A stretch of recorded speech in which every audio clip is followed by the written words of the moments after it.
Because of blood ഷെഡും കാര്യങ്ങളൊക്കെ ഉള്ള സ്ഥിതിക്ക് A സർട്ടിഫൈഡ് ആയിരിക്കും. അപ്പം അങ്ങനെ ഒരു A സർട്ടിഫൈഡ് സിനിമയ്ക്ക് നമ്മൾ ഇത്രമാത്രം റിസ്ക് എടുത്ത് നമ്മളൊരു സിനിമ ചെയ്യുമ്പോഴത്തെ ഒരു ടെൻഷൻ ഭീകര ടെൻഷനായിരുന്നു.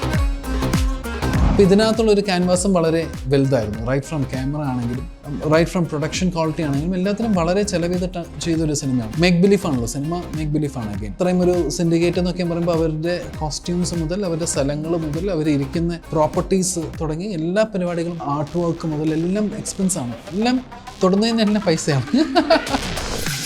ഞാൻ ബാക്ക് ടു ബാക്ക് സിനിമ ചെയ്തിട്ടുണ്ട്, ഇമ്മീഡിയറ്റ് ആയിട്ട് ചെയ്തിട്ടുണ്ട്. പക്ഷെ ഒരു ദിവസം കാലത്ത് ഒരാൾ രാത്രി ഒരാളെന്ന് പറയുന്നത് അങ്ങനെയൊന്നും ആയിട്ടില്ല. നമുക്ക് the one and only megastar അല്ലേ. പുള്ളിക്കാരൻ്റെ കൂടെ എനിക്ക് അഭിനയിക്കാൻ പറ്റിയത് എനിക്ക് ഏറ്റവും വലിയൊരു ഭാഗ്യം. ആ ഒരു ലേബിളിലാണ് എന്നെ എല്ലാവരും അറിയപ്പെടുന്നത്. ഹാർഡ് വർക്കിംഗ് ആണ് എന്ന് വെച്ച് കഴിഞ്ഞാൽ സിനിമ റിലീസായ അന്ന് പോലും പുള്ളിക്കാരൻ വേറൊരു സിനിമയ്ക്ക് വേണ്ടി ഡയലോഗ്സ് എഴുതി, തെലുങ്ക് സിനിമയ്ക്ക് വേണ്ടി പുള്ളിക്കാരൻ മലയാളത്തിൽ സ്വന്തം കൈപ്പടയിൽ എഴുതി അതിനെ പഠിക്കുന്നത്. അതൊക്കെ കണ്ടപ്പോൾ ഞാൻ വിചാരിച്ചു ഇത്രയും മെഗാസ്റ്റാറായിട്ട് നിൽക്കുമ്പോൾ പുള്ളിക്കാരൻ ഇന്നും അതിനു വേണ്ടി പരിശ്രമിക്കുന്നുണ്ടല്ലോ. അപ്പോൾ നമ്മളൊക്കെ എത്രമാത്രം ചെയ്യണമെന്നുള്ളതാണ്. Hi hello, welcome to Jango Space. ഞാൻ സ്നേഹ. ഇന്ന് എൻ്റെ കൂടെ ഉള്ളത് മലയാളികളുടെ സ്വന്തം ആൻസൺ ചേട്ടനാണ്. ഇപ്പോൾ ദാ മാർക്കോ ഒക്കെ റിലീസ് ആയിരിക്കുകയാണ്, അതിലെ സ്വന്തം ദേവരാജൻ ചേട്ടാ. സ്വാഗതം. താങ്ക് യു സ്നേഹ. ഒരുപാട് സന്തോഷം കാണാൻ പറ്റിയാലും, കണ്ടു എന്ന് അറിഞ്ഞാലും, ദേവരാജനെ ഇഷ്ടപ്പെട്ടു എന്ന് അറിഞ്ഞാലും, മാർക്കോ ഇഷ്ടപ്പെട്ടു എന്ന് അറിഞ്ഞാൽ ഒരുപാട് സന്തോഷം. അതെ, ഞാൻ ആക്ച്വലി മാർക്കോ കണ്ടപ്പോഴും വളരെ ഓപ്പൺ ആയിട്ട് പറയുകയാണെങ്കിൽ ഒരു സെക്കൻഡ് ഹാഫ് ഒക്കെ കഴിഞ്ഞപ്പോഴത്തെ ഇങ്ങനെ ഇരുന്നാണ് കാണുന്നത്. അതായത് നമ്മള് ഓൾറെഡി നമ്മള് ടീം എല്ലാം പറഞ്ഞിട്ടുണ്ടായിരുന്നല്ലോ, അതായത് 100% ഗ്യാരണ്ടിയാണ് ഇന്ത്യ കണ്ടതിൽ വെച്ച് ഏറ്റവും ബ്രൂട്ടൽ ഫിലിം തന്നെയാണെന്ന് പറഞ്ഞിട്ടുണ്ടായിരുന്നു. അതായത് ബ്രൂട്ടലി നമ്മൾ എല്ലാ കാര്യങ്ങളും വയലൻസും കാര്യങ്ങളും കാണിക്കുന്നത് വളരെ എന്താ പറയുന്നേ, നമ്മൾ ട്രോളന്മാരുടെ ഭാഷയിൽ പറയുവാണെങ്കിൽ കിൽക്ക ബാപ്പെന്ന് തന്നെ പറയല്ലേ. കാരണം കിൽ സിനിമയായിരുന്നു അതിന്റെ ഒരു വയലൻസിന്റെ ഒരു എക്സ്ട്രീം കാണിച്ചോണ്ടിരുന്നത്. പക്ഷെ അതിലും ഇപ്പൊ എല്ലാരും പറഞ്ഞ കിൽക്ക ബാപ്പ് എന്നുള്ളത്. ഇപ്പൊ മൂവി ഇറങ്ങുന്നതിന് മുമ്പ് കുറെ ഇന്റർവ്യൂസ് കഴിഞ്ഞു. ഇപ്പൊ മൂവി ഇറങ്ങിയതിന് ശേഷം ഇപ്പോ ചേട്ടൻ ആ സമയത്തൊന്നും അധികം വിട്ടു പറഞ്ഞിട്ടുണ്ടായിരുന്നു. എല്ലാം ഞാൻ നോക്കുമ്പോഴും അങ്ങനെ ആയിരിക്കും ഇങ്ങനെ ആയിരിക്കും എന്നൊക്കെ പറയുന്നില്ലത്. ഇപ്പൊ അത് കറക്റ്റും 100% ഷുവർ ആയില്ലേ? അതെ തീർച്ചയായിട്ടും. Because as a whole team നമ്മൾ ആദ്യമേ ഈ സിനിമ വന്ന സമയത്തും അല്ലെങ്കിൽ ഈ സിനിമയുടെ ഒരു സബ്ജക്റ്റൊക്കെ ഇച്ചാക്ക, ഷെരീഫിക്ക, ഞാൻ ഇച്ചാക്ക എന്നാണ് വിളിക്കുന്നത്. സോ അപ്പോൾ ഇച്ചാക്ക സ്ക്രിപ്റ്റ് കേൾക്കുന്ന സമയം തുടങ്ങിയിട്ടുണ്ട് ഇതിൻ്റെ ഒരു വിഷനറി ഇങ്ങനെ ആയിരിക്കും എന്നുള്ളത് അറിയായിരുന്നു. പക്ഷേ ഇതൊരു ബിക്കോസ് ഓഫ് ബ്ലഡ് ഷെഡും കാര്യങ്ങളൊക്കെ ഉള്ള സ്ഥിതിക്ക് A സർട്ടിഫൈഡ് ആയിരിക്കും. അപ്പം അങ്ങനെ ഒരു A സർട്ടിഫൈഡ് സിനിമയ്ക്ക് നമ്മൾ ഇത്രമാത്രം റിസ്ക് എടുത്ത് നമ്മളൊരു സിനിമ ചെയ്യുമ്പോഴത്തെ ഒരു ടെൻഷൻ ഭീകര ടെൻഷനായിരുന്നു. പക്ഷേ അത് ജനങ്ങൾ രണ്ട് കൈയോടെയും ഒരു സിനിമാറ്റിക് എക്സ്പീരിയൻസ് ആയിട്ട് എടുത്ത് അതിനെ സ്വീകരിച്ചു എന്ന് പറഞ്ഞാൽ ഭയങ്കര സന്തോഷമാണ്. അപ്പോൾ അത് ഭയങ്കര ഒരു സന്തോഷമുള്ളൊരു കാര്യമാണ്. അപ്പോൾ നമുക്കും മലയാളത്തിൽ നിന്ന് ഇന്ത്യൻ സിനിമയിൽ നമുക്ക് മലയാളത്തിൽ നിന്ന് നമ്മുടെ മലയാളം സിനിമയിൽ നിന്ന് ഒരു സാധനം നമുക്കങ്ങനെ സിനിമാറ്റിക് എക്സ്പീരിയൻസ് ആയിട്ട് അതിൻ്റെ ഒരു എസൻസോടെ തന്നെ നമ്മളോരോ സാധനങ്ങൾ ചെയ്യുന്നതിനൊരു അർത്ഥം ഉണ്ടാവണമല്ലോ. അല്ലാണ്ട് വെറുതെ ഒരു സാധനം കാണിക്കാൻ വേണ്ടി മാത്രം കാണിച്ചിട്ട് കാര്യമില്ല. അപ്പോൾ അത് കാണിക്കുമ്പോൾ അതിൻ്റേതായിട്ടുള്ളൊരു രസമായിട്ടും ഭംഗിയായിട്ടും അതിൻ്റെ ഒരു എക്സ്പ്ലനേഷനോടെ ചെയ്ത് ആൾക്കാരത് റിസീവ് ചെയ്തെന്ന് പറഞ്ഞപ്പോൾ ഭയങ്കര സന്തോഷമാണ്. അതെ അതെ. ഇപ്പൊ മാർക്കോ ഒരു ഹോൾ ടീമിന്റെ ഒരു ഹാപ്പിനെസ് എന്ന് പറയുവാണെങ്കിൽ അതങ്ങ് ഫുൾ ഇന്ത്യ ഫുൾ സ്പ്രെഡ് ആയെന്ന് പറയാം. കാരണം ഇപ്പൊ ഹിന്ദി ലാംഗ്വേജിലേക്ക് വന്നപ്പോഴത്തേക്കിന് ഭയങ്കര അക്സെപ്റ്റൻസ് ആണ്. അവിടുത്തെ ബാക്കിയുള്ള മൂവീസ് ഒക്കെ മാറ്റി നിർത്തിയിട്ട് ഇതിലേക്ക് ഷോ കൊടുത്തു, അല്ലെ തിയേറ്റേഴ്സ് എല്ലാം ഇത് ഏറ്റെടുത്തു എന്ന് ഇപ്പൊ റീസെന്റ് ആണെങ്കിലും വാർത്ത കേട്ടു. ഇന്ന് രാവിലെ കൂടെ ഞാൻ വായിച്ചതേ ഉള്ളൂ, ഇൻസ്റ്റാഗ്രാമിലൊക്കെ അതിന്റെ കുറെ പോസ്റ്റേഴ്സ് ഒക്കെ കണ്ടു. അതും ഭയങ്കര ഹാപ്പിനെസ് ആയിട്ടുള്ള കാര്യമല്ല. പിന്നെ നമ്മുടെ തീർച്ചയായിട്ടും നമ്മുടെ മലയാള സിനിമ അങ്ങനെ ഒരു ബാക്കിയുള്ള അന്താരാഷ്ട്ര സ്ഥലങ്ങളിലൊക്കെ വളരെ രസമായിട്ട് ഇവിടെ ആക്സെപ്റ്റ് ചെയ്യുന്നുണ്ട്. അതിനുവേണ്ടി സ്ക്രീനുകൾ നമുക്ക് ഒരുപാട് കിട്ടുന്നുണ്ട്. പക്ഷേ നമ്മുടെ കേരളം എന്ന് പറഞ്ഞാൽ വളരെ ചെറിയൊരു സ്ഥലമാണ്. ഇന്ത്യയുടെ മാപ്പ് എടുത്ത് നോക്കുമ്പോൾ തന്നെ വളരെ ചെറിയൊരു സ്ഥലമാണ്. അപ്പോൾ ഇവിടെ ബാക്കിയുള്ള അന്യഭാഷ ചിത്രങ്ങളൊക്കെ ഭയങ്കരമായിട്ട് ആക്സെപ്റ്റൻസ് ആവുന്ന നമ്മൾ ഓപ്പൺ മൈൻഡഡ് ആയിട്ടുള്ള ആൾക്കാരാണ്. നമ്മൾ ഭയങ്കര ലിറ്ററസി റേറ്റ് നോക്കിയാൽ പോലും കേരളത്തിലെ ലിറ്ററസി റേറ്റാണ് ഏറ്റവും കൂടുതലുള്ളത്. അപ്പോൾ അതുകൊണ്ട് ആൾക്കാർക്ക് ബാക്കിയുള്ള അന്യഭാഷ ചിത്രങ്ങളാണെങ്കിലും വളരെ വെൽക്കമിങ് ആണ്. ഇവിടുത്തെ തിയേറ്റേഴ്സിലാണ് അന്യഭാഷ ചിത്രങ്ങൾ ഒരുപാട് വന്ന് ഒരുപാട് പൈസ എടുക്കുന്ന ഒരു സ്ഥലം കൂടിയാണ്. പക്ഷേ നമ്മുടെ ബാക്കിയുള്ള സ്റ്റേറ്റുകളിൽ ഇപ്പോൾ തമിഴ്നാടാണെങ്കിലും അല്ലെങ്കിൽ ആന്ധ്രാപ്രദേശ് ആണെങ്കിലും അല്ലെങ്കിൽ നോർത്ത് ഇന്ത്യ മൊത്തം ആണെങ്കിലും നമ്മുടെ മലയാളം സിനിമയ്ക്ക് ഉള്ളൊരു റീച്ച് ഭയങ്കര കുറവാണ്. OTT ഒക്കെ വന്നേ പിന്നെ ഒരുപാട് മലയാളം സിനിമകൾ ഒരുപാട് പേര് കാണുന്നുണ്ട്, ഒരുപാട് പേര് സംസാരിക്കുന്നുണ്ട്, അതൊക്കെയുണ്ട് OTT വന്ന കാരണം. പക്ഷേ ഒരു സിനിമ സക്സസ് ആവണമെങ്കിൽ തിയേറ്ററിക്കലി തന്നെ സക്സസ് ആയാലാണ് അതിൻ്റെ പ്രൊഡക്ഷനും പൈസ കിട്ടത്തുള്ളൂ. അപ്പോൾ ആ ഒരു സംഭവം കിട്ടണമെങ്കിൽ തീർച്ചയായിട്ടും theatrically it should be a big success. ഒരു കമേഴ്ഷ്യൽ സിനിമ, തീർച്ചയായിട്ടും കമേഴ്ഷ്യൽ സിനിമയുടെ ഒരു വലിയൊരു ആരാധകനാണ് ഞാനും, റിയലിസ്റ്റിക് സിനിമയുടെ ആരാധകനുമാണ്. പക്ഷേ കമേഴ്ഷ്യൽ സിനിമകൾ ഉണ്ടായാൽ മാത്രമാണ് ഇൻഡസ്ട്രി നിലനിൽക്കത്തുള്ളൂ. അപ്പം അങ്ങനെ ഇൻഡസ്ട്രി നിലനിൽക്കണമെങ്കിൽ ആദ്യം പ്രൊഡക്ഷൻ നിലനിൽക്കണം, പ്രൊഡക്ഷൻ നിലനിന്നിട്ട് വേണം പിന്നെ ഇൻഡസ്ട്രി നിൽക്കത്തുള്ളൂ. സോ അപ്പോൾ അങ്ങനെ നമ്മുടെ അന്യ ഭാഷകളിലും അന്യ സ്ഥലത്തൊക്കെയും തീർച്ചയായിട്ടും ഈ സിനിമ ഭയങ്കരമായിട്ട് ആക്സെപ്റ്റൻസും ഒരുപാട് ആൾക്കാർ അതിനെ നല്ല രീതിയിൽ റിസീവ് ചെയ്യുന്നുണ്ട്. ഒരുപാട് സ്ക്രീനുകൾ നമുക്ക് കൂടുതൽ കിട്ടുന്നുണ്ടെന്നൊക്കെ പറയുമ്പോൾ സന്തോഷം മാത്രമേ ഉള്ളൂ. അതെ അതെ, ഈ ചില സിനിമകൾ ചരിത്രം സൃഷ്ടിക്കുമെന്ന് പറയുമല്ലോ, അല്ലെങ്കിൽ ഒരു ബെഞ്ച് മാർക്ക് ഉണ്ടാക്കി വെക്കും. അപ്പോൾ അത് പല രീതിയിലായിരിക്കും. ഇപ്പം മാർക്കോ വന്നപ്പോഴത്തേക്കും അത് ഇന്ത്യ കണ്ടിൽ വെച്ച ഏറ്റവും വയലൻസ് സിനിമ എന്ന് നമുക്ക് ആദ്യമേ മനസ്സിലായി. പക്ഷെ അതിനപ്പുറത്തേക്ക് ഇപ്പം ചേട്ടൻ പറഞ്ഞ പോലെ തന്നെ നമ്മൾ അന്യഭാഷ ചിത്രങ്ങൾ മലയാളത്തിലേക്ക് വന്നിട്ട് നമ്മുടെ ഇവിടെ കേരളത്തിലെ എല്ലാ തിയേറ്റേഴ്സും ഓടാറുണ്ട്. അതേപോലെ ഇപ്പോൾ തമിഴ്നാട്ടിലാണെങ്കിലും അവിടുത്തെ പടങ്ങളും വരാറുണ്ട്. പക്ഷേ എനിക്ക് തോന്നുന്നു ഇവിടുന്ന് ഒരു പടം അങ്ങോട്ട് പോയിട്ട് ലാംഗ്വേജിലേക്ക് മാറ്റിയൊക്കെ ചെയ്യുമ്പോഴത്തേക്ക് ഇത്രയും ഒരു അക്സെപ്റ്റൻസ് കിട്ടുന്ന ആദ്യമായിട്ടായിരിക്കും അല്ലേ? അല്ലെങ്കിൽ പിന്നെ റീമേക്ക് ഒക്കെ ആയിരിക്കും വരുന്നത്. അപ്പോൾ ഇതെനിക്ക് തോന്നുന്നു ഇതൊരു ബെഞ്ച് മാർക്കാണല്ലേ നമുക്കൊരു ഈ മാർക്കോ. എൻ്റെ ഓർമ്മ ശരിയാണെങ്കിൽ അതെ, നമ്മൾ അങ്ങനെ ഒരു സംഭവം ചെയ്യാൻ വേണ്ടിയിട്ട് തന്നെയാണ് നമ്മൾ പ്ലാൻ ചെയ്തിരുന്നത്. ബേസിക്കലി ഇപ്പോൾ നമ്മൾ എല്ലാ ഭാഷകളും ഇതിനു മുമ്പേ ഡബിങ് ചെയ്ത് കഴിഞ്ഞിട്ടുണ്ടായിരുന്നു. അപ്പോൾ ആ സമയത്ത് ഒരേ സമയത്ത് തന്നെ റിലീസ് ചെയ്യണമെന്നായിരുന്നു വിചാരിച്ചത്. പിന്നെ തമിഴും തെലുങ്കും കന്നഡവും നമ്മൾ കുറച്ച് ദിവസം കഴിഞ്ഞിട്ട് റിലീസ് ചെയ്യാമെന്ന് വെച്ചു. ഹിന്ദിയും മലയാളവും നമ്മൾ ആദ്യം, ബിക്കോസ് നമ്മൾ തന്നെയാണ് ആദ്യം ഡിസ്ട്രിബ്യൂഷൻ ചെയ്യുന്നത്. ക്യൂബ്സ് എൻ്റർടൈൻമെൻറ്റ്സ് തന്നെയാണ് ആദ്യമായിട്ട് ഡിസ്ട്രിബ്യൂഷനും ചെയ്യുന്നത്. അപ്പോൾ അതിൻ്റേതായിട്ടുള്ള ഒരുപാട് ടെൻഷൻ ഉണ്ട്. എല്ലാം ഫസ്റ്റ് ടൈം. പ്രൊഡക്ഷൻ നമ്മുടെ ഫസ്റ്റാണ്, ഡിസ്ട്രിബ്യൂഷൻ നമ്മുടെ ഫസ്റ്റാണ്. ഹിന്ദിയിലും നമുക്ക് വേറൊരു പാർട്ട്ണറും കൂടിയുണ്ട് ഹിന്ദി ചെയ്തേക്കുന്നത്. അപ്പോൾ അങ്ങനെ ബാക്കിയുള്ളതൊക്കെ നമ്മൾ ചെയ്യാമെന്നുള്ള രീതിയിൽ തന്നെ ഇരിക്കുന്ന കാരണം നമ്മളതൊന്ന് നോക്കിയിട്ട് എങ്ങനെയാണ് ആക്സെപ്റ്റൻസ് നോക്കിയിട്ട് നമ്മുടെ നാട്ടിൽ നമ്മുടെ സ്വന്തം സ്ഥലത്ത് നമ്മൾ എങ്ങനെയാണ് ആക്സെപ്റ്റ് ചെയ്യുന്നത് നോക്കിയിട്ട് പോലെ ബാക്കിയുള്ള സ്ഥലത്തോട്ടുള്ള പരിപാടി എന്ന് വിചാരിച്ചിട്ട് നമ്മൾ നോക്കി നമ്മുടെ സ്വന്തം സ്ഥലത്ത് വളരെ ഗംഭീര സ്വീകാര്യത കിട്ടിയ കാരണം പിന്നെ തീർച്ചയായിട്ടും നമുക്ക് നമ്മുടെ പ്രോഡക്റ്റിനെ വേറൊരു സ്ഥലത്തേക്ക് കൊണ്ടുപോകാനും പറ്റി. അവിടെയാണെങ്കിലും ഒരുപാട് നല്ല രീതിയിൽ അവർ ആക്സെപ്റ്റ് ചെയ്യുന്നുണ്ട്. സോ അതൊരു ബെഞ്ച് മാർക്ക് ആയിരിക്കും എന്ന് വിചാരിക്കുന്നു. ഓക്കെ, ഞാൻ ഈ സിനിമ കണ്ടുകൊണ്ടിരുന്നപ്പോൾ ഞാനിങ്ങനെ മനസ്സിലാലോചിക്കുമായിരുന്നു ഇതെങ്ങനെ എഴുതി തീർത്തു, അല്ലെങ്കിൽ ഇതിൻ്റെ സ്ക്രിപ്റ്റ് എങ്ങനെ ആയിരിക്കും ഞാൻ ആലോചിക്കുമായിരുന്നു. എഴുതി വയ്ക്കാൻ പറ്റൂ ഈ കാര്യങ്ങൾ? കാരണം ചിലപ്പോൾ ആ സമയത്ത് ചിലപ്പോൾ ഒരു ഇംപ്രവൈസേഷനോ കാര്യങ്ങളോ ഓക്കെ നമുക്ക് ഇതുകൂടെ ആഡ് ചെയ്യാം എന്നൊക്കെ പറഞ്ഞ് അങ്ങനെ ചെയ്തു വരുന്ന ഒരു സിനിമ ആയിരിക്കാം അല്ലെങ്കിൽ മാർക്കോ. കാരണം ആ സമയത്ത് ചിലപ്പം ഓക്കെ ഇത് ഇവിടെ കൊടുത്ത അടിപൊളിയായിരിക്കും.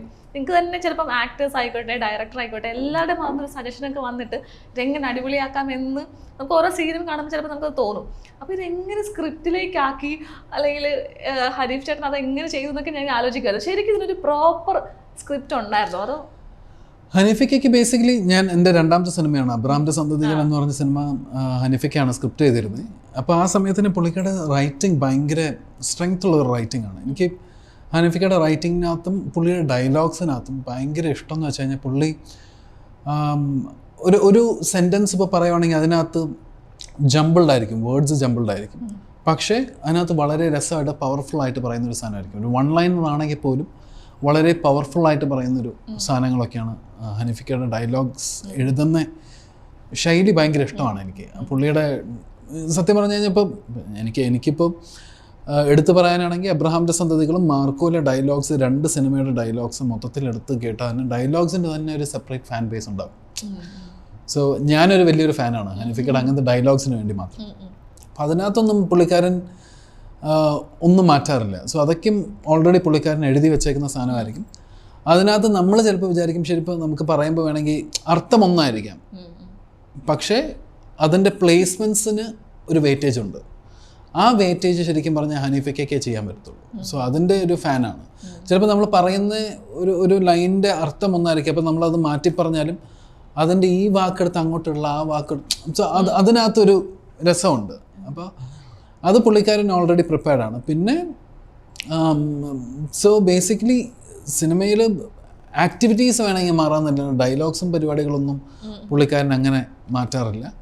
പിന്നെ ഇമ്പ്രൂവൈസ് ചെയ്യാറുണ്ട്. നമ്മളിപ്പോൾ ചില സമയത്തൊക്കെ നമ്മളവിടെ വന്ന് നമ്മൾ കാലത്തിരുന്ന് പുള്ളിക്കാരൻ അതിനെങ്ങനെ നമ്മുടെ ഒരു സ്റ്റൈലിലോട്ട് എങ്ങനെ പറയാൻ പറ്റും, അത് നമ്മുടെ സ്റ്റൈലിൽ എങ്ങനെ പോസ് ചെയ്താൽ എങ്ങനെയായിരിക്കും രസമായിരിക്കും എന്നുള്ള രീതിയിലൊക്കെ ഇമ്പ്രൂവൈസേഷൻസ് നടത്താറുണ്ട്. അതല്ലാതെ വേറെ എല്ലാം ആസ് സ്ക്രിപ്റ്റഡ് തന്നെയാണ് പോയേക്കുന്നത്. Yes yes yes. ഓക്കെ, ഇപ്പൊ മാർക്കോയിലേക്ക് വരുമ്പോഴത്തേക്കും നമ്മള് ബ്രൂട്ടൽ വില്ലൻസ് ആണെങ്കിലും ഇത്രയും ഹാൻഡ്സം അല്ലെങ്കിൽ സ്റ്റൈലിഷ് ആയിട്ടുള്ള വില്ലന്മാർ എനിക്ക് തോന്നുന്നു മുമ്പ് മലയാളത്തിൽ വളരെ വിരളമായിരിക്കും കാണുന്നത്. ഇതിനകത്ത് നോക്കുവാണെങ്കിൽ ഇപ്പൊ ദേവരാജൻ, അതേപോലെ അഭിമന്യു ചേട്ടൻ്റെ ക്യാരക്ടർ എല്ലാം തന്നെ അത്രയും സ്റ്റൈലിഷ് ആണ്. അപ്പം ഈ ഒരു ദേവരാജനിലേക്കൊക്കെ വരുമ്പോഴത്തേക്കിന് ചേട്ടൻ തന്നെ ഒരുപാട് ക്യാരക്ടർ ചെയ്തിട്ടുണ്ട്. ഇപ്പോൾ നമ്മൾ അബ്രഹാമിൻ സന്തതികളിലൊക്കെ ഹീറോയാണ്, അതിനുശേഷം നമ്മൾ അനിൽ സാബു, അപ്പോൾ ഇതുപോലെ ഡിഫറെൻറ്റ് ക്യാരക്ടേഴ്സ് ചെയ്തിട്ടുണ്ട്. ഈ ദേവരാജനിലേക്ക് വരുമ്പോഴത്തേന് എന്തൊക്കെ പ്രിപ്പറേഷൻസ് ചെയ്തു? ഇപ്പം എന്തെങ്കിലും ബോഡി ബിൽഡിങ്ങോ എന്തൊക്കെ ചെയ്തിട്ടുണ്ടോ? സത്യം പറഞ്ഞാൽ ദേവരാജനിലോട്ട് വരുമ്പോൾ എനിക്കൊന്നും ചെയ്യാൻ പറ്റിയില്ല എന്നുള്ളതാണ് സത്യം. എന്ന് വെച്ചാൽ ഞാൻ വേറെ കുറച്ച് സിനിമകളുടെ തിരക്കിലായിരുന്നു. പിന്നെ ഇതെൻ്റെ ഇച്ചാക്കയുടെ പ്രൊഡക്ഷനായ കാരണം ഇതിനകത്ത് എനിക്കൊരു ഭാഗമാവണമായിരുന്നു. നമ്മുടെ ആദ്യത്തെ സിനിമയാണ്. പിന്നെ തീർച്ചയായിട്ടും ഹനീഫക്ക എനിക്ക് അബ്രഹാമിൻ്റെ സന്തതിയിലെ ഫിലിപ്പ് അബ്രഹാമിന് തന്ന ഒരു പുള്ളിയാണ്.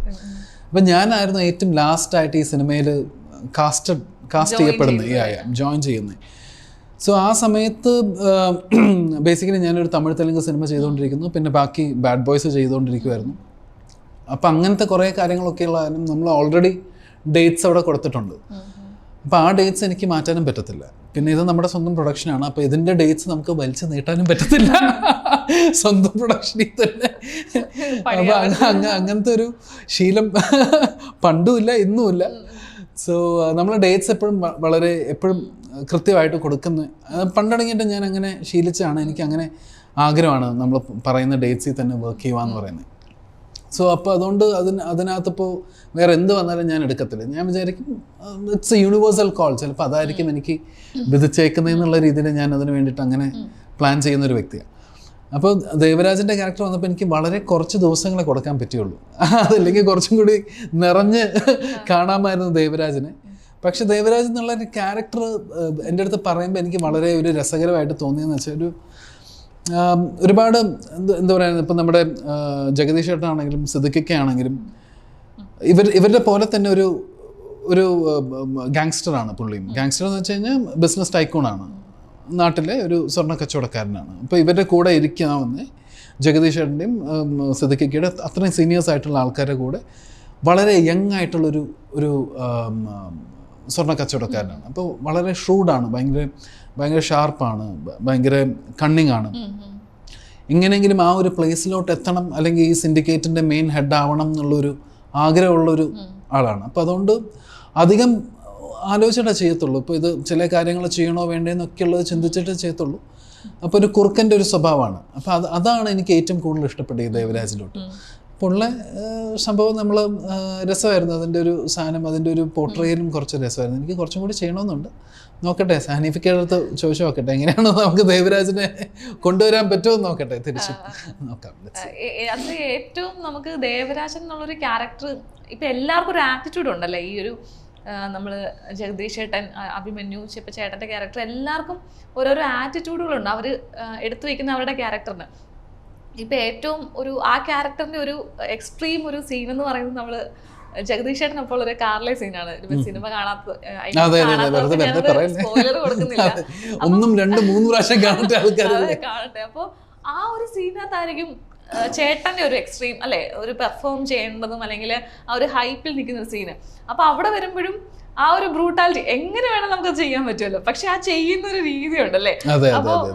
അപ്പോൾ ഇങ്ങനെയുള്ള കുറേ സീൻസ് വരുമ്പോഴത്തേക്കിനും അത് ഓൾറെഡി സ്ക്രിപ്റ്റിലൊക്കെ ഉണ്ടായിരുന്നോ, അപ്പൊ ഇങ്ങനെ തന്നെ ചെയ്യാം, അതോ ആ സമയത്ത് നിങ്ങൾ ഡിസ്കസ് ചെയ്ത് മാറ്റിയിട്ടുണ്ടോ, എങ്ങനെയാണ്?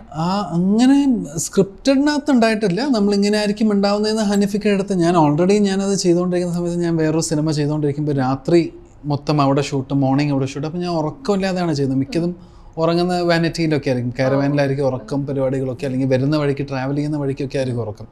അപ്പം അങ്ങനത്തെ ഒരു ഇതിലാണ് ഞാൻ ആ സിനിമ ചെയ്തത്. എനിക്കങ്ങനെ ചെയ്യാൻ പറ്റുമെന്ന് ഞാനും പ്രതീക്ഷിച്ചിരുന്നു. ബിക്കോസ് രണ്ടും ഡിഫറെൻറ്റ് ക്യാരക്ടേഴ്സ് ആയിരുന്നു. ഞാൻ ബാഡ് ബോയ്സിലെ സിഗ്മ മെയിൽ എന്ന് പറഞ്ഞൊരു ക്യാരക്ടർ ചെയ്യുമായിരുന്നു. കോമഡി ഉണ്ട് അതിനകത്ത്. ഇവിടെ വളരെ റിസർവ്ഡ് ആയിട്ടും വളരെ സട്ടിലായിട്ടുള്ളൊരു സാധനമാണ്. അപ്പോൾ ഇതിൻ്റെ രണ്ടത്തിൻ്റെയും ക്യാരക്ടറൈസേഷൻ ഞാൻ ആദ്യമായിട്ടാണ് അങ്ങനെ ഒരു ദിവസം 2 ക്യാരക്ടേഴ്സ് ചെയ്യുന്നത്. ഞാൻ ബാക്ക് ടു ബാക്ക് സിനിമ ചെയ്തിട്ടുണ്ട്, വേറെ characters back to back immediate ആയിട്ട് ചെയ്തിട്ടുണ്ട്. പക്ഷെ ഒരു ദിവസം കാലത്ത് ഒരാള് രാത്രി ഒരാളെന്ന് പറയുന്നത് അങ്ങനെയൊന്നും ആയിട്ടില്ല. ഞാൻ പറഞ്ഞാൽ അതൊരു വലിയൊരു എക്സ്പീരിയൻസ് ആയിരുന്നു. അപ്പോൾ അതിൻ്റെ ഒരു സംഭവം എൻ്റെ അടുത്ത് അപ്പോൾ ഹനീഫ്ക്ക പറഞ്ഞതെന്ന് വെച്ച് കഴിഞ്ഞാൽ, നീ വന്നിട്ട് നീ പ്ലെയിനായിട്ട് ചെയ്തോ, നീ അധികം വലിയ പ്രിപ്പറേഷൻസിൻ്റെ കാര്യങ്ങളൊന്നുമില്ല, നീ പ്ലെയിനായിട്ട് ചെയ്യും, നിൻ്റെ ആ ഓർഗാനിക്കലി ആ ഒരു സാധനത്തിന് നീ കൺസീവ് ചെയ്തേക്കുന്ന രീതിയിൽ എങ്ങനെയാണോ വരുന്നത് നോക്കിയിട്ട് അതിനകത്ത് വേണമെങ്കിൽ വലിയ ഇംപ്രവൈസേഷൻസ് വല്ലതൊക്കെയും ചെയ്യാം.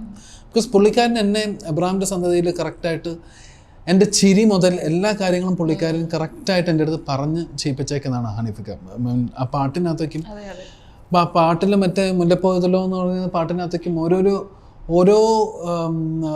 ഓരോ ഇമോഷൻസും ലൈക്ക് നമുക്ക് ലിറിക്കൽ ഇല്ലാത്ത കാരണം ഓരോ എക്സ്പ്രഷൻസ് പോലും അതിൻ്റെ എനിക്ക് ആദ്യമായിട്ടായിരുന്നു ഞാൻ ആ സമയത്ത് ചെയ്യുന്ന സമയം. അപ്പോൾ ആ സമയത്ത് എന്നെ കറക്റ്റായിട്ട് ഈ മീറ്ററിൽ വരെ പിടിച്ചാൽ മതി എന്നൊക്കെയും പറഞ്ഞ് എന്നെ ഒബ്സർവ് ചെയ്ത് ചെയ്യിപ്പിച്ചേക്കുന്നതാണ് ഹനീഫ്ക്ക. അപ്പോൾ ഇതിനകത്ത് വന്നപ്പോൾ അതിൻ്റെ ഒരു ചേഞ്ച് ഉണ്ടല്ലോ. 2018-19 അത് റിലീസാവുന്നത്. അപ്പോൾ അത് റിലീസ് കഴിഞ്ഞിട്ട് ഇപ്പോൾ 24 എത്തുമ്പോൾ എൻ്റേതായിട്ടുള്ളൊരു എവല്യൂഷൻ ഉണ്ട്. അപ്പോൾ പുള്ളിക്കാരനും അത് റിസീവ് ചെയ്തിട്ട് അതിൽ നിന്ന് എങ്ങനെയാണ് പുള്ളിക്കാരൻ അവിടെ നിന്ന് എന്നെ എങ്ങോട്ട് മുകളിലോട്ട് കൊണ്ടുവരാം എന്നുള്ളതാണ് പുള്ളിക്കാരൻ നോക്കിയത്. സോ അപ്പോൾ അതുകൊണ്ട് പുള്ളിക്കാരൻ എൻ്റെ അടുത്ത് അധികം ഫീഡ് ചെയ്തില്ല. പുള്ളിക്കാരൻ ചെയ്തിട്ട് അതിനകത്ത് വല്ല ചേഞ്ചസ് ഉണ്ടെങ്കിൽ പറഞ്ഞുതരും. സോ അത് രസമായിരുന്നു. പുള്ളിയുടെ കൂടെയാണ് ഞാനും വളർന്നതെന്ന് വേണമെങ്കിൽ പറയാം. എനിക്ക് ആ ഒരു ബിഗർ ക്യാൻവാസ് എന്ന് പറഞ്ഞു കഴിഞ്ഞാൽ ഒരു സിനിമയുടെ ഓരോരോ ക്യാൻവാസ് എന്ന് പറയുന്നത് തന്നെ വലിയ സിനിമകൾ ചെറിയ സിനിമകളിൽ നിന്ന് നമ്മൾ രണ്ടുമായിട്ട് തിരിക്കുന്നില്ല.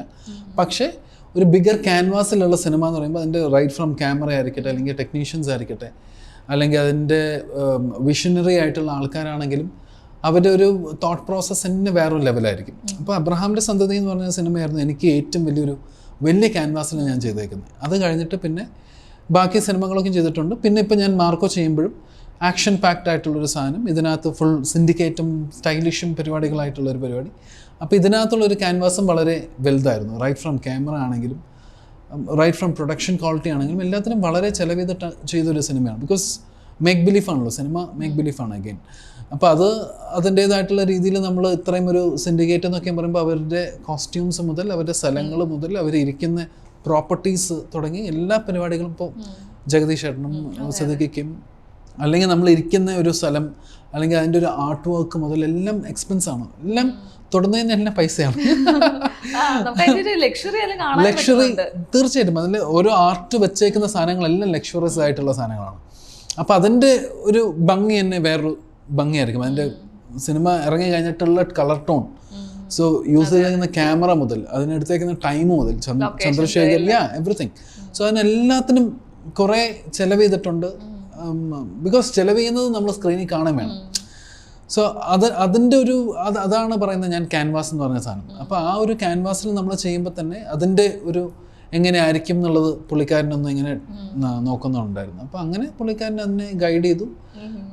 കുഴപ്പമില്ലാതെ വന്നിട്ടുണ്ട്. ഒരുപാട് പേർക്ക് ദേവരാജനെ ഇഷ്ടപ്പെട്ടു എന്ന് പറഞ്ഞു. അപ്പോൾ അതൊക്കെ സന്തോഷം. The man behind all this എന്ന് പറഞ്ഞിട്ട് നമ്മുടെ ഹനീഫിക്ക സാധാരണ ഈ തമാശയ്ക്ക് ചെയ്യുമ്പോൾ നമുക്ക് അമൽനീറിന്റെ ഒരു ഇന്റർവ്യൂ എങ്ങനെയാണ് കിട്ടുക എന്ന് നമ്മൾ നോർമലി വരുന്ന ആർട്ടിസ്റ്റുകളോടൊക്കെ ചോദിക്കുന്ന പോലെ ഈ ഹനീഫിക്കൻ്റെ ഒരു ഇന്റർവ്യൂ കിട്ടും നമ്മൾ എന്താ ചെയ്യേണ്ടത്. കാരണം സോഷ്യൽ മീഡിയയിൽ നോക്കുവാണെങ്കിൽ ഹനീഫിക്ക മഷിയിട്ട് നോക്കിയാൽ പോലും കാണത്തില്ലല്ലേ. ഇപ്പൊ ഇത്രയും പടങ്ങളായിട്ട് പോലും ഒരു സ്റ്റേജിൽ നിന്ന് സംസാരിക്കാൻ പോലും 2 വാക്ക് പറഞ്ഞിട്ടും അവിടുന്ന് മുങ്ങിക്കളയും. വാക്കുകൾ പുള്ളി പറയാറില്ല, എഴുതാറ് മാത്രമേ. അദ്ദേഹം അങ്ങനെ തന്നെയാണോ ഇങ്ങനെ സംസാരിക്കാൻ കുറച്ച് ഇൻട്രോവേർട്ടഡ് ഉള്ള ആളാണ്? അങ്ങനെ അടുത്ത് കഴിഞ്ഞാൽ വളരെ വളരെ ഈസി ഗോയിങ് ആയിട്ടുള്ള പേഴ്സൺ ആണ് ഹനീഫ്ക്ക. ബിക്കോസ് ബേസിക്കലി ഒരു പിള്ളേരുടെ മനസ്സാണ്, വളരെ ലൈറ്റ് ഹാർട്ടഡ് ആണ്.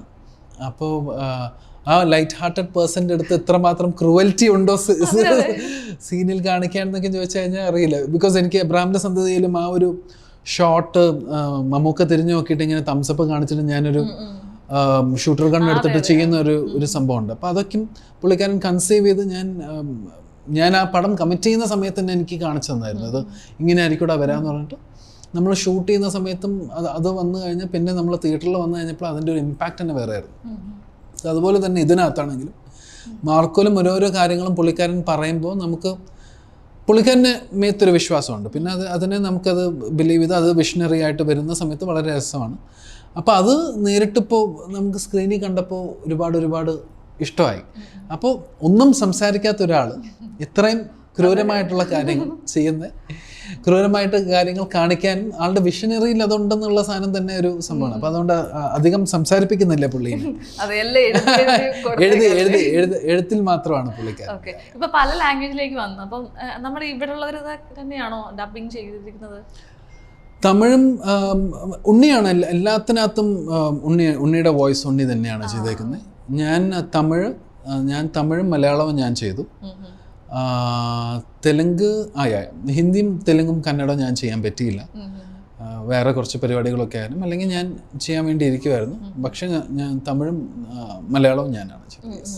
ഇപ്പൊ ഇതിന്റെ ലൊക്കേഷൻസ് ഭയങ്കര അടിപൊളിയാണ്. നമ്മള് എനിക്ക് തോന്നുന്നു ചേട്ടൻ ആ സീൻസിനകത്തൊക്കെ ഇല്ലെങ്കിൽ പോലും അവിടെയൊക്കെ പോവാറുണ്ടായിരുന്നോ? അതായത് നമ്മൾക്കൊരു സെക്കൻഡ് ഹാഫ് ഒക്കെ വരുമ്പോഴേക്കും ഒരു മെയിൻ കുറച്ച് ലൊക്കേഷൻസ് ഒക്കെ ഉണ്ട്, അത് സിനിമ കാണുമ്പോൾ മനസ്സിലാവും. അതൊക്കെ അതായത് ഫൈറ്റിംഗ് ഒക്കെ വരുന്ന കുറെ ലൊക്കേഷൻസ് ഒക്കെ ഉണ്ടല്ലോ. ഞാൻ അവിടെ ഷൂട്ടിംഗ് ഇല്ലാത്ത സമയത്ത് എനിക്ക് വേറെ അന്യഭാഷാ ചിത്രങ്ങളിൽ ഷൂട്ടിംഗ് ഇല്ലാത്ത സമയത്ത് അങ്ങനെയല്ല, ഞാൻ തിരക്കില്ലാത്ത സമയത്ത് എൻ്റെ വേറെ പരിപാടിയൊന്നുമില്ല. ഞാൻ ഇവിടെ ആയിരിക്കും, നമ്മുടെ ക്യൂബ്സിൻ്റെ ഓഫീസിലായിരിക്കും. അല്ലെങ്കിൽ എന്താണോ ക്യൂബ്സിൽ എന്താണോ ചെയ്യുന്നത് അതിൻ്റെ ചുക്കാൻ പിടിച്ച് ഞാൻ അവിടെ ഉണ്ടാവും. ഒന്നല്ലെങ്കിൽ വീട്ടിലായിരിക്കും അല്ലെങ്കിൽ ഓഫീസിലായിരിക്കും. അതല്ലാതെ വേറെ നമുക്ക് ഇച്ചാക്കയുടെ വീട്ടിലാണ് ഞാൻ നിന്ന് പഠിച്ചതൊക്കെ. പിന്നെ കുറച്ച് കാലം ഞാൻ അവിടെ സ്റ്റേ ഒക്കെ ചെയ്തിട്ടുണ്ട്. കോവിഡിൻ്റെ സമയത്തൊക്കെ ഞാൻ ഇച്ചാക്കയുടെ വീട്ടിലും ഒക്കെ ആയിരുന്നു താമസമൊക്കെ. അപ്പോൾ അങ്ങനെ എനിക്കിത് ദിസ് ഹോം. അപ്പോൾ അതുകൊണ്ട് ഇത് സിനിമാപരമായിട്ടുള്ള കാര്യങ്ങളൊക്കെ ഉള്ള സമയത്ത് ഞാൻ ഇടയ്ക്ക് ഷൂട്ടിംഗ് ഇല്ലെങ്കിലും ഞാൻ ഇടയ്ക്ക് പോകാറുണ്ട്. ഇതിന്റെ ലൊക്കേഷൻസ് ഒക്കെ മെയിൻലി എവിടെയായിരുന്നു ചേട്ടാ? നമ്മൾ മൂന്നാർ ഷൂട്ട് ചെയ്തിട്ടുണ്ട്. പിന്നെ കൊല്ലം എടുത്തൊരു സ്ഥലത്ത് ഗോഡൗൺ ഒക്കെ ക്ലൈമാക്സ് പരിപാടികളൊക്കെ ഒരു ഗോഡൗൺ മൊത്തം എടുത്ത് അങ്ങ് കത്തിച്ച് കളഞ്ഞു. അപ്പോൾ അങ്ങനെ കുറേ ചിലവ് ചെയ്തിട്ടുണ്ട്. അപ്പോൾ അങ്ങനെ അതുകഴിഞ്ഞിട്ട് പിന്നെ കൊച്ചിയിൽ തന്നെയായിരുന്നു. ആസ് ആൻ ആക്ടർ അല്ലെങ്കിൽ ഒരു നടന്ന രീതിയിൽ ഈ താടി ഭയങ്കര ഹെൽപ്ഫുൾ ആയ പോലെ തോന്നിയിട്ടുണ്ടോ പല ക്യാരക്ടേഴ്സിനും? അതോ എങ്ങനെയാണ് ചേട്ടന് സ്വയം തോന്നുന്നത്? എനിക്ക് താടി വെക്കുന്നത് ഭയങ്കര ഇഷ്ടമാണ്. ബിക്കോസ് എനിക്ക് എൻ്റെ താടി ഇഷ്ടമാണ്. പിന്നെ ആസ് ആൻ ആക്ടറായിട്ട് ഞാൻ ഇപ്പോൾ ചെയ്യുന്ന പടങ്ങളിൽ ചിലതിനകത്ത് depends again on the character. ആ ക്യാരക്ടറിനകത്ത് താടി ആവശ്യമുണ്ടെങ്കിൽ താടി വെക്കും, അതല്ലെങ്കിൽ താടി എടുക്കാറുണ്ട്. ഞാനിപ്പോൾ ചെയ്തുകൊണ്ടിരിക്കുന്ന തെലുങ്ക് സിനിമയ്ക്കകത്ത് താടിയൊന്നുമില്ല. ഞാനിപ്പോൾ ആലോചിക്കുമായിരുന്നു, ഇപ്പോൾ 2 ദിവസം മുമ്പ് ഇറങ്ങിയ തമിഴ് സിനിമയ്ക്കകത്ത് ഒരു 3 ലുക്കുണ്ട്. അപ്പോൾ അതിനകത്ത് മീശ മാത്രമായിട്ടുള്ളൊരു ലുക്കുണ്ട്. ഒരു ട്രാൻസിഷൻ, ആ ക്യാരക്ടറിൻ്റെ ഒരു ട്രാൻസിഷൻ, മഴയിൽ നനകിൽ എന്ന് പറയുന്ന സിനിമ. അപ്പോൾ അതിനകത്ത് എൻ്റെ അടുത്ത് ഒരുപാട് പേര് സിനിമ കഴിഞ്ഞിട്ട് വന്ന സമയത്ത് എൻ്റെ അടുത്ത് പറഞ്ഞു, நீங்கள் தாடி இல்லாமல் மீசை வச்சுட்டு செம்மையாக இருக்கீங்க சார் அப்படிங்களா? എനിക്കങ്ങനെ എന്നെ താടിയില്ലാതെ കാണാൻ എനിക്ക് അങ്ങനെ വലിയ താല്പര്യമില്ല. പക്ഷേ ആൾക്കാർക്ക് അങ്ങനെ ഇഷ്ടമാണെന്ന് തോന്നുന്നു. അങ്ങനെ ചെയ്യാലോ. എനിക്ക് ഏതും അവരിഷ്ടപ്പെട്ടാൽ മതി, അത്രേ ഉള്ളൂ. അല്ല സീരിയസ്ലി ഞാൻ വളരെ ഓപ്പണായിട്ട് പറയണേ, ആ ഒരു മുല്ലപ്പൂ എന്നുള്ള ആ പാട്ട് മുതലാണ് നമ്മൾ ആൻസറിനെ ശ്രദ്ധിച്ചു തുടങ്ങുന്നത്. എൻ്റെ ഒരു കോളേജ് ടൈമിലും ഒക്കെ ആയിരിക്കും ആ പാട്ട് വരുന്നത്. അപ്പൊ തൊട്ടേ ഭയങ്കര ഫാനാണ് അല്ലെ. ആ പാട്ട് കാണുമ്പോഴേ കേരളത്തിലുള്ള എല്ലാ പെൺകുട്ടികളും ഭയങ്കര ഫാൻ ബേസ് അങ്ങനെയൊക്കെയാണോ? പിന്നെ ഇപ്പോഴും ആ പാട്ട് ഭയങ്കര ഒരുപാട് പേർക്ക് ഇഷ്ടമുണ്ട്. പ്ലേലിസ്റ്റിലുള്ള ഒരു പാട്ട്. ഒരുപാട് ലവേഴ്സ് ആദ്യമായിട്ട് പോയ കണ്ട സിനിമയാണ്. ഒരുപാട് കല്യാണം കഴിഞ്ഞിട്ട് പോയ ആൾക്കാരൊക്കെ ആദ്യമായിട്ട്. അപ്പം അങ്ങനെയൊക്കെ കുറേ കമന്റ്സും കുറേ ആൾക്കാരൊക്കെ വരാറുണ്ട്. സോ ഭയങ്കര ആഗ്രഹമാണ്, ഇഷ്ടമാണ്. ഇനി എപ്പോഴാണ് നമുക്ക് അങ്ങനെ ഒരു റൊമാൻറ്റിക് പാട്ടൊക്കെ? തീർച്ചയായിട്ടും വരും. ഇനിയിപ്പോൾ അടുത്തടുത്ത് വരുന്ന പരിപാടികളൊക്കെ അങ്ങനെയൊക്കെ ഉണ്ടാവും. ആണല്ലേ? ഓക്കെ, ഞാൻ ചേട്ടൻ ഒരു വീഡിയോ കാണിക്കാമേ. അപ്പൊ അതിന്റെ ഒരു ക്വസ്റ്റ്യൻ. ബിക്കോസ് ഷെരീഫ് നമ്മുടെ കൂടെ ജോയിൻ ചെയ്തപ്പോഴാണ് ഇത്രയും നല്ല രീതിയിൽ കാസ്റ്റിംഗ് ത്രൂ ആൻസൺ വന്നു. ലൈക്ക് ആൻസറിനെ കുറിച്ച് പറയുകയാണെങ്കിൽ I think is the best. ഇതിൽ ഇത്രയും ഗംഭീരമായിട്ട് ചെയ്ത ദേവരാജിൻ്റെ ക്യാരക്ടർ ഞാൻ ഏറ്റവും കൂടുതൽ മാർക്കോയ്ക്ക് ശേഷം ഈ സിനിമയിൽ എനിക്ക് ഏറ്റവും വ്യക്തിപരമായിട്ട് ഇഷ്ടമുള്ള ക്യാരക്ടർ ദേവരാജിന്റെ. ഞാൻ എപ്പോഴും പറയാറുണ്ട്. അതെ അതെ, അതായത് അതിലെ മെയിൻ ആള് തന്നെ, അല്ലെങ്കിൽ മിസ്റ്റർ മാർക്കോ മാർക്കോയാണ് പറയുന്നത്. അതായത് ആൾക്ക് ഏറ്റവും പേഴ്സണൽ ഫേവറേറ്റ് ആയിട്ടുള്ളത് സിനിമ കഴിഞ്ഞാൽ പിന്നെ ഏറ്റവും പേഴ്സണൽ ഫേവറേറ്റ് ആയിട്ടുള്ള ദേവരാജ് എന്നുള്ള ക്യാരക്ടറാണ്. എൻ്റെ അടുത്ത് ആദ്യം തുടങ്ങിയിട്ട് തന്നെ ഉണ്ണി ബ്രോ പറയാറുണ്ട് ഇങ്ങനെ ദേവരാജിനെ പുള്ളിയാണ് കണ്ടിരുന്നത്. ബിക്കോസ് ഞാൻ ബാക്കി ഓട്ടങ്ങളും തിരക്കുകളും ഒക്കെ ആയാലും പുള്ളിക്കാരന് ഓരോരോ സംഭവങ്ങളും കാണാറുണ്ട്. വളരെ ഒരു ഡയറക്ടറിൻ്റെ മൈൻഡും കൂടിയുണ്ട്, not only as an actor. പുള്ളിക്കാരന് ഒരു വിഷനറി, ഭയങ്കര നല്ല രസമുള്ളൊരു വിഷനാണ് പുള്ളിയുടെ. അപ്പോൾ പുള്ളി ഇടയ്ക്ക് പറയണ്ട എടാ നിൻ്റെ മറ്റേ സാധനം എനിക്ക് ഭയങ്കര ഇഷ്ടം. ഞാൻ എപ്പോഴും വിചാരിക്കും അങ്ങനെ അത്രമാത്രം ഒന്നും ഇല്ലല്ലോ ദേവരാജനകത്ത് ഞാൻ എന്തോ മല മറയ്ക്കുന്ന പോലെ എന്നൊക്കെ ഞാൻ വിചാരിക്കും. പക്ഷെ പുള്ളിക്ക് എൻ്റെ ആ ഒരു സ്റ്റൈലും സ്വാഗും ഭയങ്കര ഈസി ആയിട്ട് ക്യാരി ചെയ്തു. ബിക്കോസ് ഞാൻ ഒന്നാമതേ ഞാൻ ഷൂട്ടിന് വരുന്നത് ഉറക്കമില്ലാതെയാണ് വരുന്നത്. പിന്നെ ആപ്പടെ കുറച്ച് നേരം ഉണ്ടാകത്തുള്ളൂ. ആ ലിമിറ്റഡ് സമയത്തിനകത്ത് നമ്മൾ ഷൂട്ട് ചെയ്ത് ഓടണം, അടുത്ത ലൊക്കേഷനിലോട്ട് ഓടണം.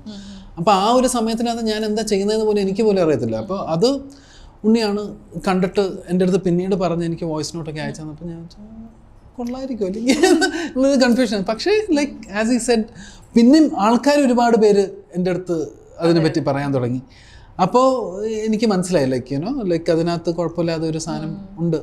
എനിക്കത് കുറച്ചും കൂടി നന്നായിട്ട് സ്ക്രീൻ സ്പേസ് കുറച്ചും കൂടി വേണമായിരുന്നു. പക്ഷേ കുറച്ചും കൂടി എന്ന് വെച്ച് കഴിഞ്ഞാൽ ലൈക്ക് സമയമില്ലായ്മത്തെ കാരണമായിരുന്നു.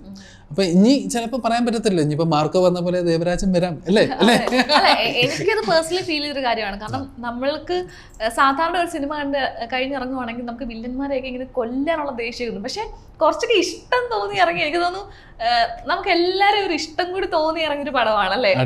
ഒരു സൈഡില് നമുക്ക് ദേഷ്യം ഉണ്ട്, ഒരു സൈഡിലൊക്കെ എല്ലാരും അടിച്ചു തകർത്തു അല്ലെങ്കിൽ അഭിനയിച്ച് തകർത്തു തോന്നിയൊരു സിനിമയാണ്.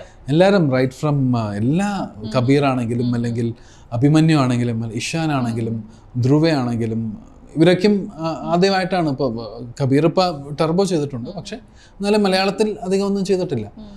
ബാക്കി അന്യഭാഷകളിലൊക്കെയും ചെയ്തിട്ടുണ്ടെങ്കിലും ബാക്കി എല്ലാവരും പുതിയ ആൾക്കാരാണ്. ഇപ്പോൾ അഭിമന്യുവും ഇഷാനും ധ്രുവയൊക്കെ എല്ലാവരും പുതിയ ആൾക്കാരാണ്. അവരൊക്കെ വളരെ രസമായിട്ട് ചെയ്തിട്ടുണ്ട്, വളരെ ഗംഭീരമായിട്ട് ചെയ്തിട്ടുണ്ട്. ഭയങ്കര സന്തോഷമല്ലേ അവരൊക്കെ നന്നായിട്ട് ചെയ്തിട്ടുണ്ട്.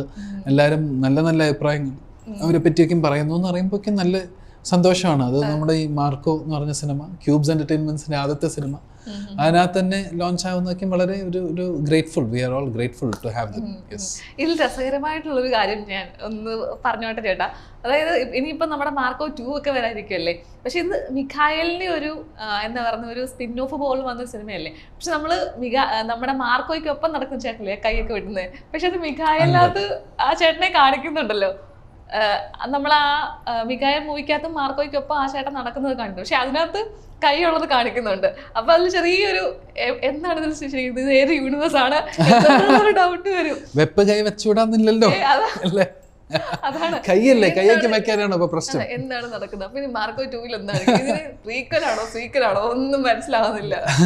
അതെല്ലാരും അവരവരുടെ ചിന്തകളിൽ നമ്മൾ ആ സിനിമയുടെ സ്റ്റാർട്ടിങ്ങിൽ തന്നെ എഴുതിയിട്ടുണ്ട്, ഇത് ഏതൊരു സിനിമയുടെയും ഒരു പ്രീക്വലോ സീക്വലോ അല്ല, ആ ക്യാരക്ടർ മാത്രം എടുത്തിട്ട് ആ ക്യാരക്ടറിനെ നമ്മൾ ഡെവലപ്പ് ചെയ്തിട്ടുള്ളൊരു സ്പിൻ ഓഫാന്ന് പറഞ്ഞ് വളരെ വ്യക്തമായിട്ട് എഴുതിയിട്ടുണ്ടായിരുന്നു സിനിമ തുടങ്ങുമ്പോഴേ.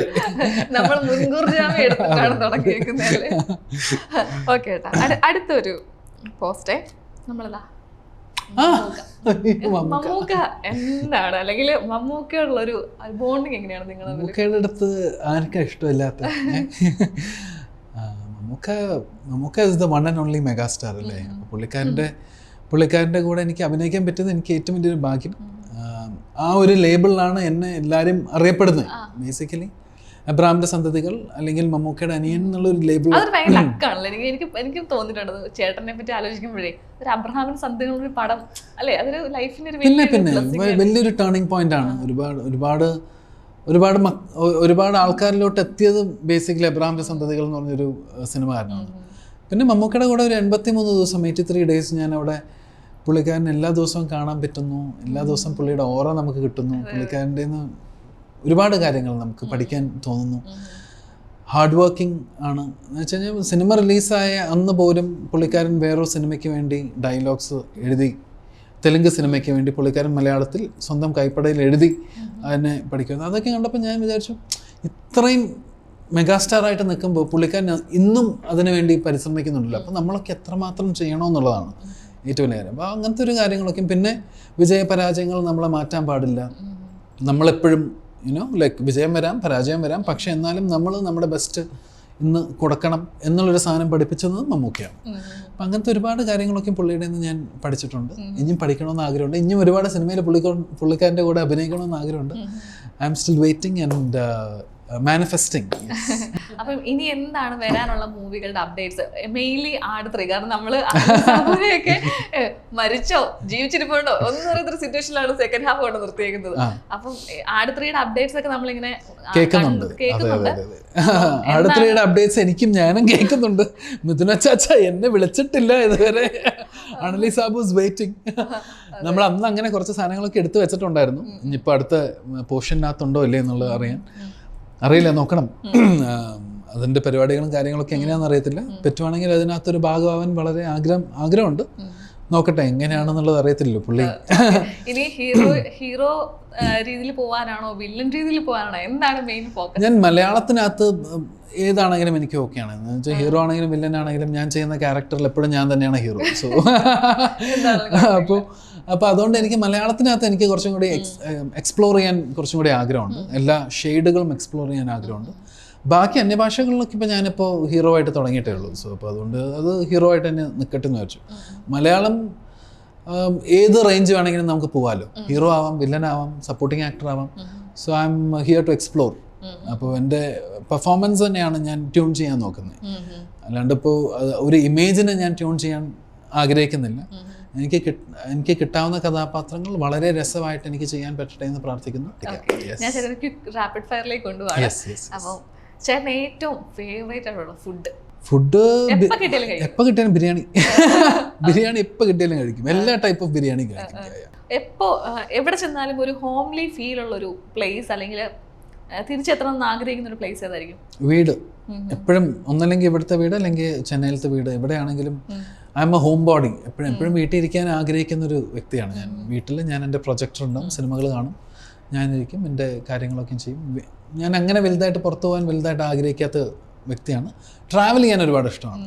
ഒരുപാട് സ്ഥലങ്ങൾ ട്രാവൽ ചെയ്യാനൊക്കെ ഇഷ്ടമാണ്. സോളോ ട്രാവലറൊക്കെയാണ്. പക്ഷേ വീടാണ് എനിക്ക് ഏറ്റവും കംഫർട്ടബിൾ ആയിട്ടുള്ള സ്ഥലം. ഓക്കെ, ലൈഫിൽ കിട്ടിയൊരു ഏറ്റവും വലിയൊരു ബ്ലെസ്സിങ് എന്ന് പറയുന്നത് അത് എന്തായിരിക്കും? ബന്ധങ്ങൾ, ദ റിലേഷൻഷിപ്സ്. ഇപ്പോൾ എൻ്റെ ഇച്ചാക്ക എനിക്ക് ഏറ്റവും വലിയൊരു ബന്ധമാണ്. അങ്ങനെ എൻ്റെ അമ്മമാർ എനിക്ക് ഭയങ്കര ബന്ധമാണ്. മമ്മൂക്ക എനിക്ക് വലിയൊരു ബന്ധമാണ്. സോ അപ്പം അങ്ങനെ ഒരുപാട് ബന്ധങ്ങൾ, റിലേഷൻസ് ആണ് എൻ്റെ ഏറ്റവും വലിയ ബ്ലെസ്സിങ്സ് എന്ന് വിചാരിക്കുന്നത്. ലൈഫിൽ ഏറ്റവും താങ്ക്ഫുൾ ആയിട്ടുള്ള ഒരു പേഴ്സൺ ഉണ്ടെങ്കിൽ അതായിരിക്കും? യൂണിവേഴ്സിൻ്റെ അടുത്താണ് തീർച്ചയായിട്ടും. അവിടുന്ന് ഞാൻ ചെയ്ത എൻ്റെ രണ്ടാം ഊഴമായിട്ടാണ് ഞാൻ പ്രതീക്ഷിക്കുന്നത്. അപ്പോൾ അതുപോലെ ഇപ്പോൾ യൂണിവേഴ്സിൻ്റെ ഒരു പ്ലാൻ ഉണ്ടല്ലോ, അപ്പോൾ അതിൻ്റെ കൂടെ അങ്ങ് പോവാണ്. So I am thankful to the universe. ഏറ്റവും ഫേവറേറ്റ് പെർഫ്യൂം? ഏറ്റവും ഫേവറേറ്റ് പെർഫ്യൂം അങ്ങനെ ഒരുപാട് പെർഫ്യൂംസ് ഉണ്ട്. പക്ഷേ ഇപ്പോൾ ലേറ്റ്ലി സ്റ്റാർ വാക്കർ എന്നുമായിട്ടുള്ള ഒരു പെർഫ്യൂം ഭയങ്കര ഇഷ്ടമാണ്. അതാണല്ലേ അപ്പൊ എല്ലാരും നോക്കി വെച്ചേക്കുന്നത്. ഓക്കെ, അപ്പൊ എന്തായാലും ഒരുപാട് സന്തോഷം. മാർക്കോ 2 വരുമ്പോഴത്തേക്കിന് എന്താണെന്ന് നമുക്ക് അറിയില്ല. അതിന് സീക്വലാണോ പേക്കലാണോ എന്നൊന്നും നമുക്കറിയില്ല. എന്താണെങ്കിലും നമ്മൾ പ്രതീക്ഷിക്കുന്നു. അപ്പൊ എന്തായാലും ഒരുപാട് thank you very much Sneha. Thank you.